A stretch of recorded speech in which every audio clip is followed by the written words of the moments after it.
प्रत्येक विधानसभा निवडणूक ही परळी विधानसभेत घडलेल्या घटनांशिवाय अपूर्ण राहते। इतकी वर्ष मुंडे विरुद्ध मुंडे या संघर्षाची किनार या मतदारसंघाला राहिली आहे। मात्र 2019 नंतर सारं चित्र बदलायला सुरुवात झाली। आधी टोकाचा संघर्ष, जिव्हारी लागलेला पराभव आणि त्यानंतर राज्यातील राजकारणाची समीकरणं मोठ्या स्वरूपात बदलली। एकेकाळी एकमेकांचे कट्टर राजकीय शत्रू असलेले धनंजय मुंडे आणि पंकजा मुंडे आता एकमेकांच्या सोबत खांद्याला खांदा लावून काम करताना दिसून येत आहेत। लोकसभेत पंकजा मुंडे यांच्यासाठी धनंजय मुंडे यांनी जीवाचं रान केलं। मात्र शरद पवारांनी मराठा फॅक्टरची टाकलेली गुगली दोघांना चांगलीच महागात पडली। या पराभवानंतर पंकजा मुंडे विधान परिषदेवर गेल्या आणि पुन्हा एकदा लोकसभेत निर्माण झालेली तीच परिस्थिती, तोच नरेटिव्ह घेऊन शरद पवार मैदानात उतरले आहेत। किंबहुना मुंडे बंधू भगिनींची ताकद वाढली असली तरी यावेळी बदललेल्या राजकीय समीकरणांमुळे ही निवडणूक मुंडे भाऊ बहिणीला आव्हानात्मक ठरणार आहे। याचं कारण म्हणजे शरद पवारांनी धनंजय मुंडेंच्या विरोधात दिलेला मराठा उमेदवार। याच पार्श्वभूमीवर कशी होणार परळी विधानसभेची निवडणूक? धनंजय मुंडेंसमोर उभं राहिलेलं मराठा आव्हान त्यांना पेलवणार का? काय म्हणतो परळी विधानसभा मतदारसंघ? हेच आपण आज या व्हिडिओच्या माध्यमातून जाणून घेणार आहोत। नमस्कार, मी स्वप्नील आणि आपण पाहतात त्याचं काय महाराष्ट्र। तर मंडळी, परळी विधानसभा मतदारसंघात महायुतीचे उमेदवार तथा राज्याचे कृषी मंत्री धनंजय मुंडे हे विधानसभेच्या रिंगणात आहेत। तर त्यांच्या विरोधात शरद पवारांनी राजेसाहेब देशमुख यांच्या रूपानं काँग्रेसमधून आयात केलेला मराठा उमेदवार निवडणुकीच्या रिंगणात उतरवला आहे। त्यामुळे मराठा मतांचं मोठं आव्हान धनंजय मुंडे यांच्यासमोर उभं ठाकलं आहे। परळी विधानसभा मतदारसंघाबद्दल बोलायचं झाल्यास परळीचा इतिहासच मुळात मुंडे घराण्यापासून सुरू होतो। धनुभाऊ आणि पंकुताई असं जिव्हाळ्याचं नातं मुंडे घराण्यात रुजलं होतं। मात्र ज्यावेळी गोपीनाथ मुंडे यांच्या वारसदाराची चर्चा होऊ लागली तेव्हापासून या दोन्ही बहीण भावांमध्ये मिठाचा खडा पडायला सुरुवात झाली। कारण गोपीनाथ मुंडे लोकसभेवर निवडून गेले त्यावेळी धनंजय मुंडे यांच्याकडे सगळेच त्यांचा वारसदार म्हणून बघत होते। मात्र 2009 साली गोपीनाथ मुंडे बीड मतदारसंघातून लोकसभेवर निवडून गेले आणि त्यांच्या विधानसभा मतदारसंघातून पंकजा मुंडेंना उमेदवारी देण्यात आली। धनंजय मुंडेंची नाराजी दूर करण्यासाठी त्यांना विधान परिषदेवर संधी देण्यात आली खरी, मात्र इथूनच मुंडे घराण्याच्या सुप्त संघर्षाला सुरुवात झाली होती। तत्पूर्वीचा इतिहास बघितला तर 1978 मध्ये भाजपची स्थापना झाली तेव्हापासून म्हणजे 1980 पासून परळीमध्ये गोपीनाथ मुंडे यांच्या रूपानं कमळ चिन्ह रुजलं गेलं। तत्पूर्वी हा मतदारसंघ रेणापूर विधानसभा मतदारसंघ म्हणून ओळखला जात होता। या मतदारसंघातील रचनेमुळे गोपीनाथ मुंडे आणि विलासराव देशमुख यांच्यात मैत्री झाली। 1980 मध्ये गोपीनाथ मुंडे यांनी कमळ चिन्हावर निवडणूक लढवली। तेव्हापासून ते त्यांच्या हयातीपर्यंत ते एकदाच पराभूत झाले। 1985 मध्ये पंडित अण्णा दौंड या काँग्रेसच्या उमेदवारांनी त्यांचा पराभव केला होता।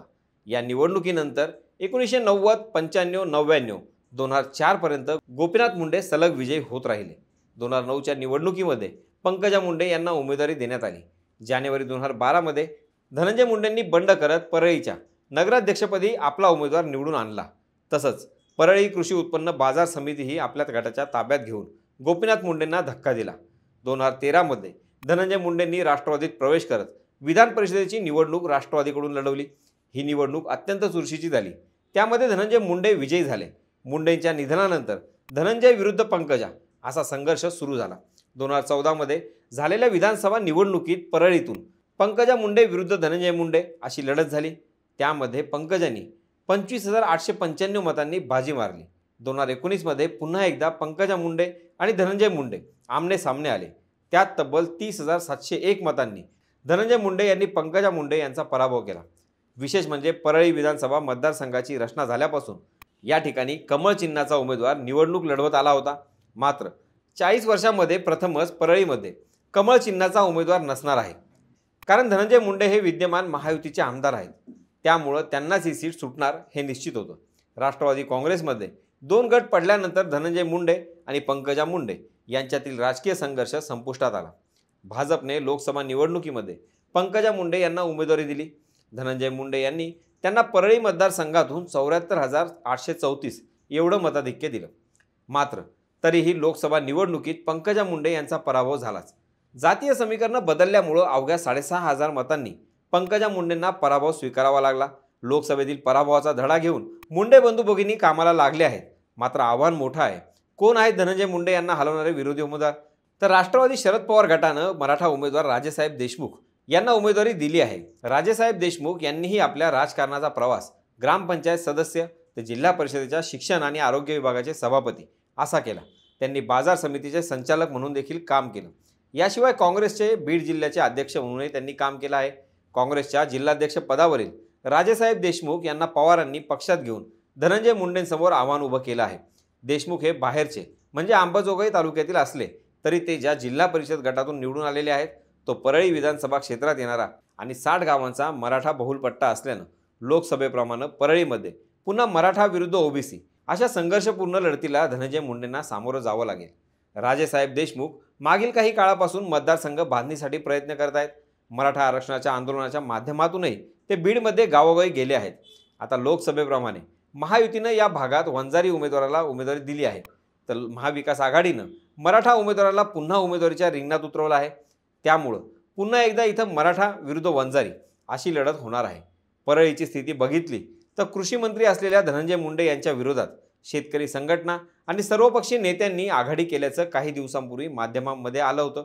स्थानिक विरोधकांनी एकत्र येत सर्वपक्षीय शेतकरी संघर्ष समिती ही संघटना स्थापन केली असून या संघटनेच्या माध्यमातून मुंडे यांना घेरण्याचा प्रयत्न केला जात आहे. हा महाविकास आघाडीचाच प्लॅन बी असल्याचं बोललं जात आहे. पंकजा मुंडे यांचं पारडं इथं जड मानलं जात असलं तरी धनंजय मुंडे यांच्यासमोर यंदा बरीच आव्हानं आहेत.